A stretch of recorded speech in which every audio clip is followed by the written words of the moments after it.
are here and we got Omega here today. Today's gonna be a very special video. You guys know that I don't keep a lot of fish when I go out. I'm mostly a, catch, photo, release. But my buddy Chris that you guys have seen in the last few videos is actually a chef. So we've decided to keep some of the fish that we catch and bring y'all a really cool catch and cook. So today we're gonna be cooking a very special recipe called PABST Blue Catfish. Obviously, this is gonna be a beer battered, deep fried blue catfish. It's a little play on words. And Omega's gonna be cooking us some hush puppies. We've also made some coleslaw and some tartar sauce, guys. We're gonna be focusing on just the catfish itself. If you guys wanna replicate this exact dish, I do have recipes for everything in my description. So, first of all, let's head over to Chris and he's gonna show us how to clean a blue catfish.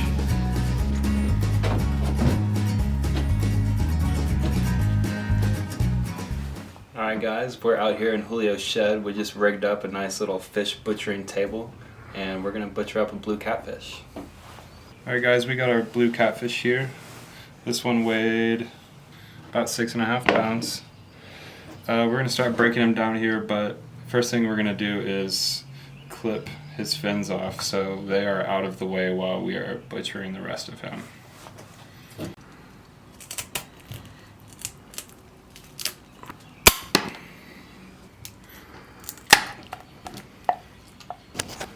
Alright, so we just clipped his fins. Next we're really just going to kind of remove this portion of the body back. And the way that we're going to do that is cut up here all the way around where the kind of base of the meat is. And then maybe we have to clip his ribs down, but we'll see when we get in there.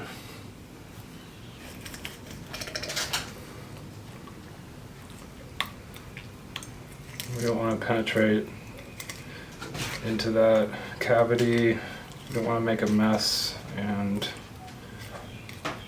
get blood and make a big mess from whatever he's been eating.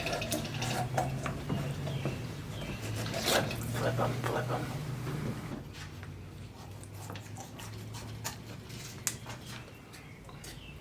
We're going to start at the head and work it back. Alright, so now we've cut both sides. It kind of freed this whole belly section. And we're going to do probably the most difficult part of this breakdown and cut through the spine. And don't be scared to just get in there and really separate it because it can be difficult. There we go. This honestly.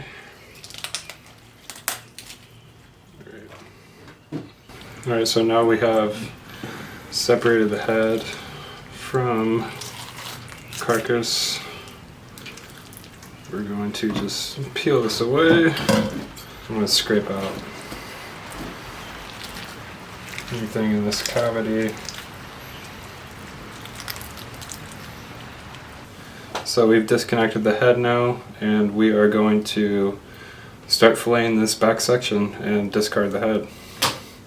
Alright, so before I start actually filleting the fish down this way, I'm going to come on the inside and just snip the ribs so that way I don't have to cut around the rib cage until I have the fillet off of the carcass.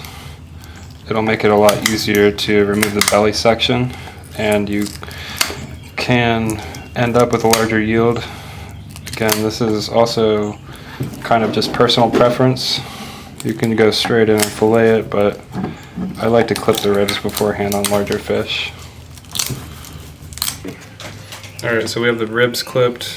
We're not going to have to cut around them when we go to fillet it. And we're just going to come right down along the spine, staying as close to the backbone as possible because you want to maximize your yield.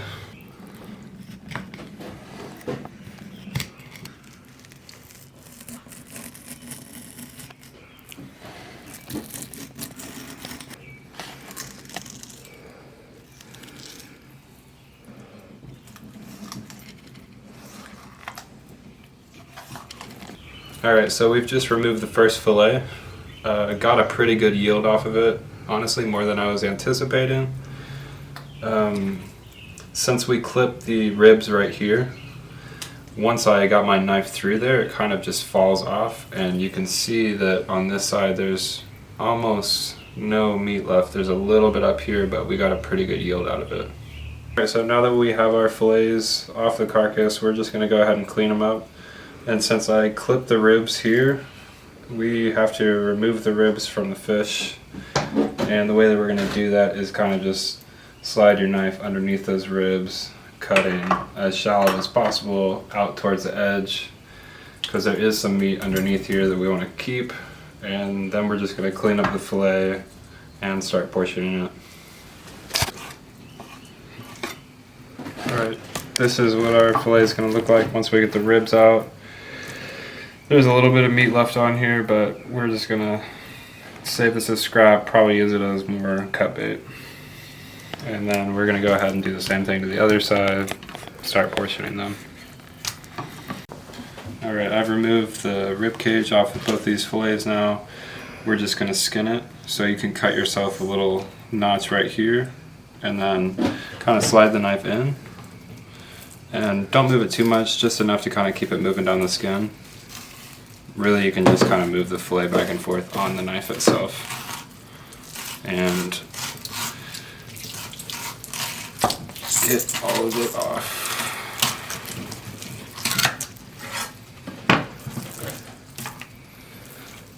Alright, so now we're going to go ahead and clean this bloodline out.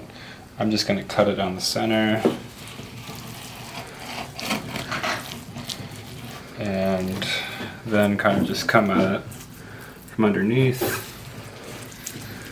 This bloodline is pretty bitter. It doesn't really taste that good when you cook it up. You really just want to be focusing on that clean white bit of the fillets. A lot of this stuff just kind of comes off pretty easily. You can just kind of sit here and trim it until it's all gone. So I'm going to go ahead and do that on this side, clean up the other side, and then we are going to go meet Julio back in the kitchen.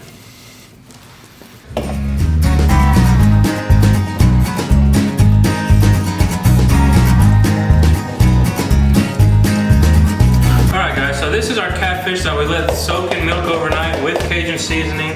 I've wrapped it in just napkins. You know, I drained the milk and all that, and just wrapped it in napkins, dry them out a little bit. Chris is putting together our batter here. So we've got some flour, or no, some cornmeal, some cornstarch. So guys, we use a little bit of cornstarch in this mix because it's a lot finer and it'll give you that extra crispy layer on the outside of that catfish. Okay. First we're going to crack the beer. Should we get some beer roll of that? Yeah, get a zoom in on that. Crack a cold one. So next up guys, you know you gotta crack the cold one. We're gonna pour about half of it in there, Chris. Yeah, have to start with about half this milk too. Start mixing that up. It's gonna be thick and clumpy, but we're gonna just go until we get that perfect consistency. Alright guys, so yeah, what Chris just said, this is gonna get really thick and clumpy, but we're just gonna keep mixing it up. And start adding some milk in too. It's about a 50-50 mix. Yeah, half beer, half milk. Half beer, half milk, guys, and I'm not gonna leave an exact recipe, obviously, because you guys just want to feel this out for yourselves. And of course, you can use any type of beer that you want. So what kind of consistency are we looking for here? Yeah, let me mix it for a second. I'm gonna let the chef do it, you know what I'm saying? Like, do we want it like yogurt thick or like grits thick? I'd say closer to yogurt. Closer to yogurt, guys. Maybe like a little bit of yogurt that's maybe been expired for a couple weeks. Yeah. And it has that like filmy milk top. Water on top. Yeah. Exactly. Well, what Chris just said, guys, is if you can see those whisk marks. Whisk marks? Whiskers for the catfish. Yeah, whiskers. You want them a little thicker than that. Yeah, just like... When you got that perfect consistency, when you got the perfect whatever of it, you're gonna just add a little bit of salt. Tell me when to stop, dude. Good. And a lot. Okay. This is the cheaper stuff, guys. If you guys have like a preferred seasoning, go ahead and throw it in there. It's all the same. More? Yeah, a little bit more. Nice. As you guys probably heard Omega just say, it's all the same. I'm a big believer in that. That is true. Great value. PBR. That's the cheapest beer you can buy, people. Don't go buy some 420 Sweetwater stuff to fry your catfish with, okay? You just lost your PBR sponsorship saying that. My PBR sponsorship? No, because we're using it. We're gained the PBR. No, that's a good, when I say the cheapest beer, that's a good thing. Yeah. PABST Blue Catfish. PABST Blue Catfish. You can't do it with... PABST Blue Fried Chicken. Whatever you guys want to make beer batter out of, man. Do Maybe it. we should throw some in the hush puppies, yeah? Omega's making great ideas right there. Yeah, we could throw a little bit of this in the hush puppies. So, we're ready to dip and fry. But we're not going to fry fish inside of the house. I know you guys can relate to that. Chris has left the scene unexpectedly, but I can take over, guys, because I have years of experience improvising public speaking, okay? I'm actually really good at it, guys, as you can see right now. We're going to go dip this blue catfish in this PABST Blue ribbon batter, and we're going to fry it up. So I'll see you guys outside.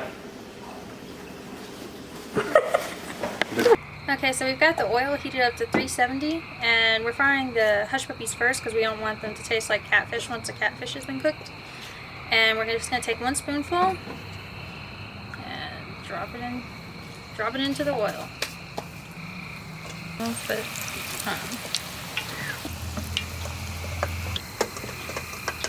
How do they taste? Dude, those are delicious. Alright guys, so Omega has just finished the hush puppies and we're going to start on the catfish. Now what I'm going to do is just lightly, almost like a dusting of flour, shake the excess off, and Chris is going to go ahead and batter these up. Nice.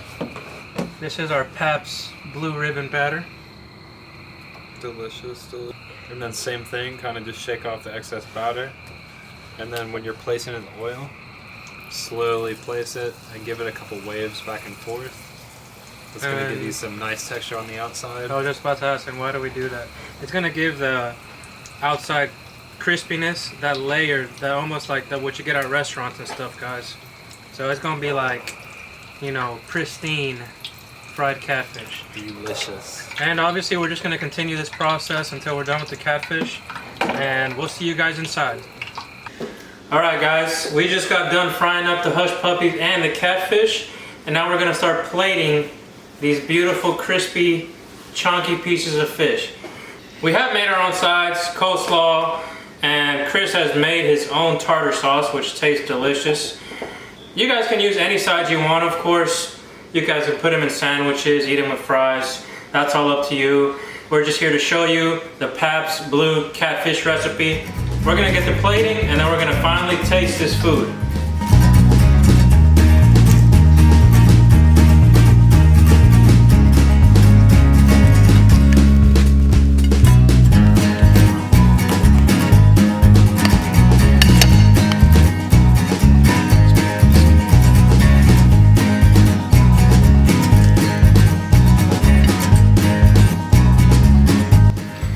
Alright guys, we're about to taste this for the first time. Let's go. You already got it started. Get in there. Oh my god, that is flaky and crunchy. As a vegetarian, I'm gonna say it's good. I lost my vegetarian card with this meal.